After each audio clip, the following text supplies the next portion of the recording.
মেয়েকে নিয়ে এসেছি হচ্ছে টিউশন পড়াতে। এখন ঘড়িতে বাজে বিকাল 5টা মতো। তো এখানে একটা প্যান্ডেল হয়েছে, তো সেটা তোমাদের সঙ্গে শেয়ার করলাম। তো তারপরেই যে দেখো পরের দিন সকাল, মানে হচ্ছে এটা শুক্রবারের ভিডিও। তো আমাদের আজকে হঠাৎ করেই মানে বাড়ি চলে যাওয়ার কথা। তো সেখানে আজকে শুক্রবার নয়, শনিবারের মানে শুক্রবার বিকাল থেকে ভিডিওটা শুরু করেছিলাম, আজকে হচ্ছে শনিবার।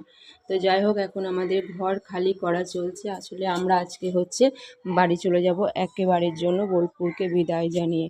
তো যাই হোক, আমরা তো প্রস্তুত ছিলাম না, অপ্রস্তুতভাবেই যাওয়া হচ্ছে।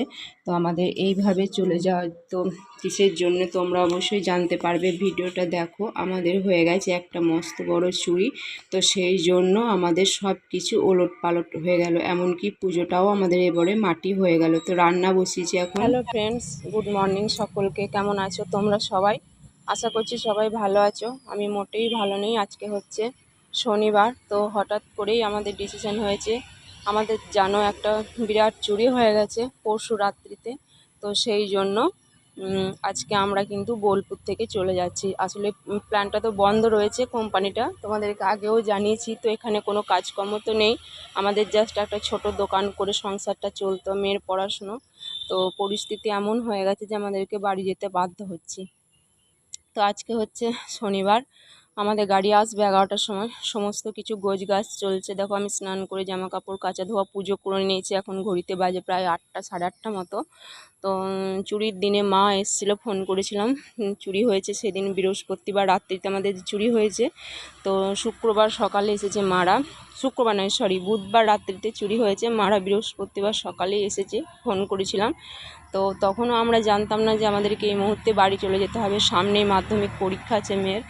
তো টেস্ট পরীক্ষা হবে পুজোর পর। তো সমস্ত সব কিছু বাদ দিয়ে এখন চলে যেতে হচ্ছে। কি হবে আমি জানি না, পরীক্ষা দিতে আসা না হবে না কিভাবে দেবে, আমি এখন কিচ্ছু এই মুহূর্তে বলতে পারছি না। আমার মনটা প্রচণ্ড খারাপ যে অপ্রস্তুতভাবে চলে যেতে হচ্ছে। চলে তো যেতাম, এই মাধ্যমিক পরীক্ষা দেওয়ার পর যেতাম, তো এইভাবে যে চলে যেতে হবে সেটা ভাবিনি। তো আজকে আমাদের সব গোছগাছ হচ্ছে। তো আমরা খাওয়া দাওয়া করে মানে দুপুর দিক করে বেরোবো। সঙ্গে থাকো, আশা করি ব্লগটা তোমাদের ভালো লাগবে। মন মেজাজ একটুও ভালো নেই। এইদিকে দেখো আমাদের গাড়ি চলে এসেছে, আর গাড়িতে সমস্ত মাল কিন্তু তোলানো চলছে। তো কালকে থেকে মা সমস্ত জিনিস গোছগাছ করে রেখেছিল ব্যাগের মধ্যে, জামা কাপড় আদার্স যা থাকে। আর এখন আমি 16 বছর থেকে এই ঘরটার মধ্যে বাস করছিলাম। মেয়ের যখন 7 মাস বয়স তখন থেকে আমি এসেছিলাম এখানে, একটা একটা করে সমস্ত জিনিস করেছি।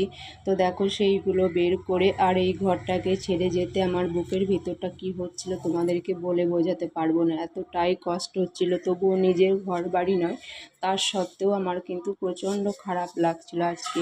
তো রান্না বান্না তো করেছিলাম, সেভাবে খাওয়া দাওয়া করতে পারিনি। মাও দেখো গাড়িতে সমস্ত মাল গোছাচ্ছে, আমি কিছুই গোছাগাছি করতে পারিনি, কারণ আমার শুনেই মনটা খুব খারাপ যে আমাদেরকে আজকে চলে যেতে হবে। আর এদিকে বান্ধবী এসেছিলো দেখা করতে, আমরা চলে যাব শুনে তোর সাথে একটু কথা বলে নিলাম।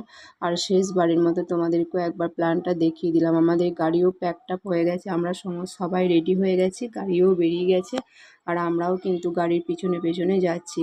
আর গোটা রাস্তা আমার চোখ দিয়ে কিন্তু শুধুই জল আসছিল। দেখো তোমরা বুঝতে পারবে আমার মুখ চোখ দেখে, আমার মুখ চোখের কী অবস্থা। কিন্তু কিছু করার নেই, নিজের তো আর বাড়ি নয় বলো, যেতে তো একদিন হতোই, কিন্তু অপ্রস্তুতভাবে যেতে হলে। এদিকে আমরা চলে এসেছি বাড়ি, আর সমস্ত মাল গোছানো রেডি হচ্ছে, মানে নামানো। আর ভিডিওটা এখানেই শেষ করি।